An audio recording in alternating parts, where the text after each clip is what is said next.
peut pratiquer sunnah totalement. Maintenant, si tu me demandes s'il faut appliquer Sharia, s'il faut que la Sharia soit en France, Harry, je te réponds oui, et je te réponds qu'il faut qu'elle soit en Australie, qu'il faut qu'elle soit dans le Luxembourg, qu'il faut qu'elle soit en Belgique, qu'il faut qu'elle soit en Espagne, au Maroc, en Tunisie, en Arabie Saoudite, au Yémen, en Palestine, partout. La Sharia n'est pas destinée pour une partie de la planète, elle est destinée à l'intégralité de cette planète. Et elle n'est pas destinée que aux insan, elle est destinée aux genoux et aux êtres humains. Tu vois, voilà, c'est une réponse globale et complète. Alhamdulillah. Pourquoi? Parce qu'Allah Azza wa Jalla a dit وَمَا خَلَقْتُ الْجِنَّ وَالْإِنسِ إِلَّا لِيَعْبُدُونَ. Et pour ce faire, nous devons nous désavouer bien sûr de tout ce qui est faux Dieu. Hein, ça peut être plein de choses, on peut l'expliquer. Et appliquer bien sûr le deuxième concept qui est d'adorer Allah sans associer, sans shirk, se désavouer du shirk, etc., etc., et faire l'amr bil ma'ruf wa nahy 'anil munkar. Et pour faire l'amr bil ma'ruf wa nahy 'anil munkar, nous devons appliquer Sharia. C'est très simple. Donc, si je dois répondre à ta question, Akhi, est-ce qu'il faut appliquer la Sharia en France? Je ne dis pas qu'il faut appliquer Sharia qu'en France. Je dis qu'Allah a dit, pas moi. Allah a destiné toute cette planète entièrement pour sa création et pour que soient appliquées ses lois. C'est pas simplement que la France, c'est toute la planète qui doit la pratiquer. Voilà. Même si on est en plein milieu de l'océan Atlantique, perdu dans un bateau ou un radeau, hein, on est sur un radeau avec une petite planche et une petite voile avec des guenilles en mode Robinson Crusoe, la charia doit être appliquée. Naam. Maintenant, revenons au sujet, c'était est-ce que comment la sunna peut être appliquée intégralement? Nous répétons encore une fois, pour que la sunna soit appliquée intégralement, il faut la loi de sharia. Il faut que kitab ou sunna soient nos lois. Et toi tu as dit ça dépend. Donc c'était ça en fait la question que tu devais répondre. À toi Akhil Karim. Salam alaikum.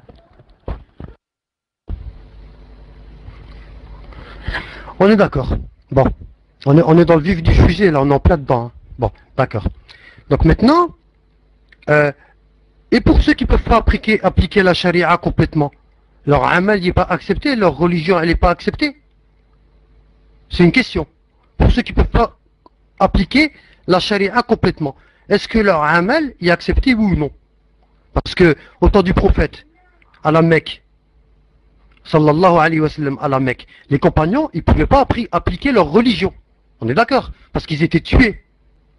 Hein? Am al-Huzn, 3 ans.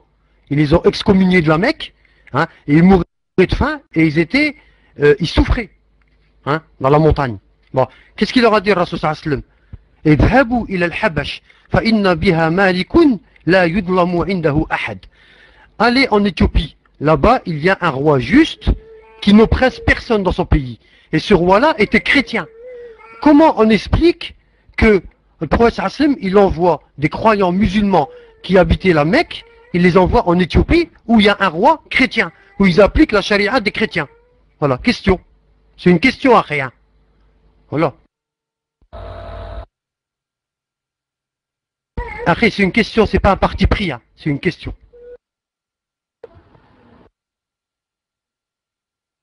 Assalamu alaikum wa rahmatullahi wa barakatuh. Akhi, je suis désolé de te le dire, mais tu esquives la question qu'on t'a posée, mon frère.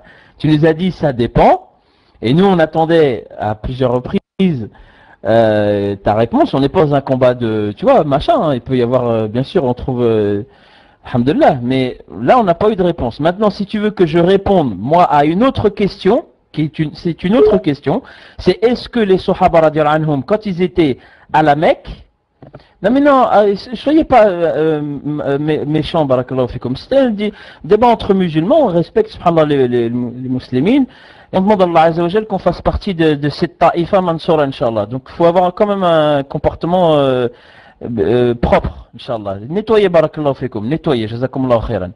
قل أعوذ برب الناس ملك الناس إله الناس من شر الوسواس الخناس الذي يوسوس في صدور الناس من الجنة والناس. Bon.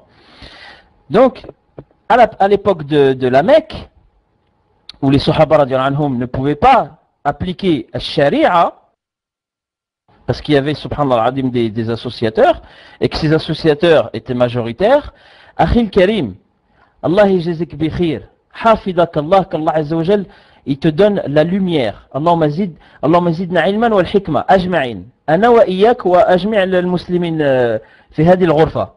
Bon. Akhi, est-ce que tu notes, Akhil Karim, que le Coran n'était pas encore révélé?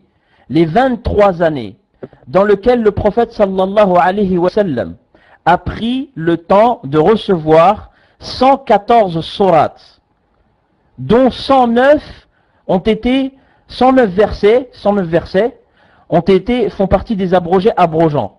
Naam, Akhil Karim, à l'époque de la Mecque, non, ils ne pratiquaient pas sunna intégralement. Les anna, as-sahaba, et parmi eux il y avait ceux qui ont été sauvés, hein, ceux qui ont directement, subhanallah al-adim, ils ont accès au paradis direct, sans discussion, sans rien du tout, alhamdulillah. Bah, parmi eux il y en avait qui buvaient de l'alcool. Et tu vois le verset qui disait, par exemple, on en avait déjà discuté de ça, وَلَا تَقَرَّبُوا إِلَى صَلَاتِكُمْ وَأَنْتُمْ سُكَرَى, il n'était pas encore, il prévalait pas encore. Tu vois, il n'était pas encore arrivé. Donc la sunna du prophète alayhi salatu wassalam n'étant pas parachevée, ya akhil karim, Allah yanawrak, eh bien non, il ne pratiquait pas sunna intégralement. Voici ma réponse, elle est très claire. Il n'y avait pas toute la sunna, il n'y avait pas tout le Coran. Donc na'am, ni sharia, ni sunna, il pouvait la pratiquer. C'est une réponse de manière très simple. Par contre, akhil karim, moi je reviens à la question de départ qui est, est-ce que comment peut-on appliquer intégralement la sunna? Nous, on répond encore une fois, on l'a dit plusieurs fois, très simplement, quand il y aura le Coran et sunna, qui sera notre constitution, notre loi, sharia, à ce moment-là, nous allons pouvoir appliquer intégralement la sunna. Voilà. Pour le moment, ceux qui pensent pratiquer la sunna intégralement sont dans l'erreur. Pourquoi? Parce qu'ils ne pratiquent qu'une toute petite partie de la sunna. Les anna, ils ne peuvent pas juger avec les lois d'Allah. Et Allah Azza wa Jalla a dit fahkum baynahum bima anzala Allah. On ne peut pas juger, par exemple, quelqu'un qui fait l'adultère